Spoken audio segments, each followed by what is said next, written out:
Okay, so we're going to start stapling on our batting to our canvas.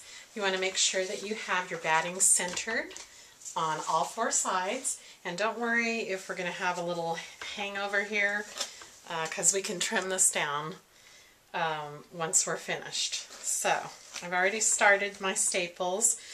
I'm using, not my preference, my husband's electric staple gun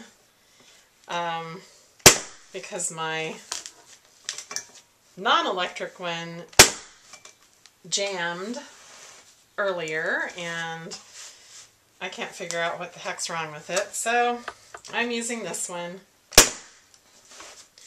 And it works really good. It's just that you have to kind of hold it down when you're doing your stapling.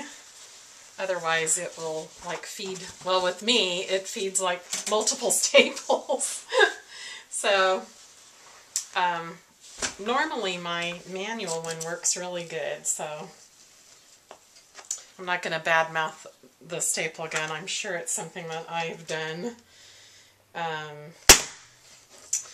But anyway, we're just going to follow around the edges, and I'm probably going to cut out all of this until I'm done. But I did want to show you how to do the corner, how I do the corners.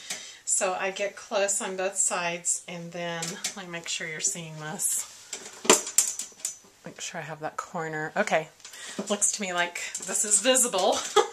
So anyway, I'm going to gather them together, and then I'm just going to have a nice folder, and I usually staple this twice. I'm going to go once, and then I'm going to move up a little bit, and that should be good.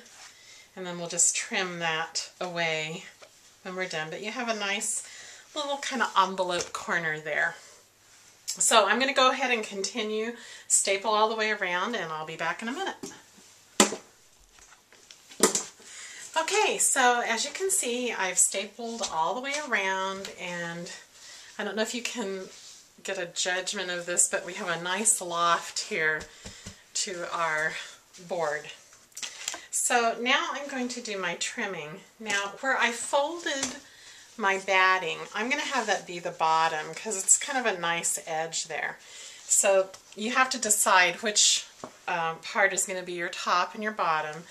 So this is going to be my top, and I forgot to mention one other item that you're going to need for this project, and that is these picture hanging mounts. So it's just a little sawtooth mount. So you're going to want to cut away enough of this so that you can place your mounts so you can nail these in when we're done. That's the last thing that I do. I usually have my husband do it too. So I'm sure I can figure it out.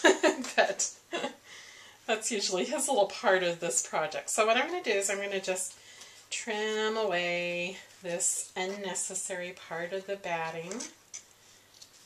Which one? It makes it a little less bulky because we're going to be stapling our material, and then we staple also the ribbon to the back. So it can get a little bit bulky back there, and we want it to hang nicely.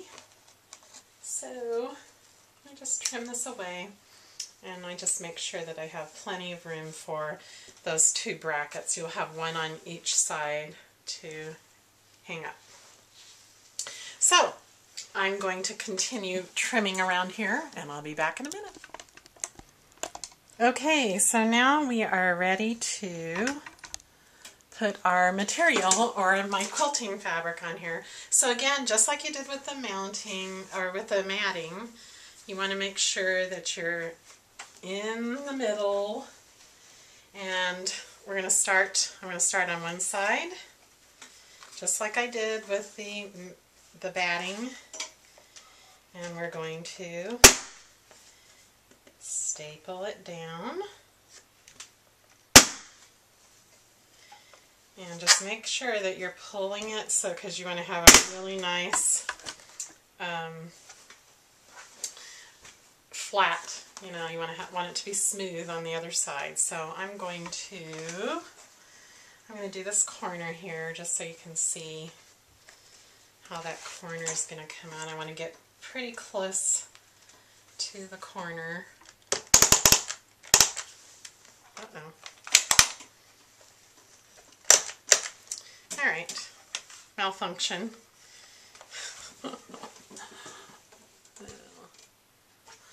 Okay, so slight malfunction with the staple gun.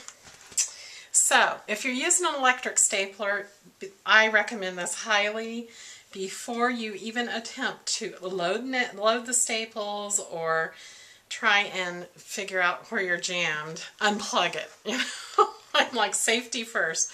So anyway, this one was really jammed up in here, but I wanted to show you this really cool set. So I just used these long nose pliers to get it out. You can see, yucky. But I wanted to show you this really cool set of pliers that I got at Sears. This is a Craftsman, but I really love this one because these come in handy all the time. I don't know if you do any floral arrangements, but these are great little wire snippers for that. And you have these snippers that, you know, they kind of have that little pointy thing on the end, so those are nice for grabbing things. And then just a set of regular wire cutters, and then these, oh, I forget, kind of rolled nose ones. Those are not the technical terms, but anyway, I love these, and they're small, and they come in this little case, and I think they were about 24 bucks for the case. Nice product. Okay, so let's get back to the stapling business here. So, okay, I'm unjammed now and getting ready to do this corner. Like I said, I put a staple on both sides, and then once again, just tuck it under so you have this nice folded corner. Yay, staple, and then I'm going to do one more. And so you can see that corner is going to look just lovely. Okay, so I'm going to go ahead and continue around here, and then we'll be back for the next step.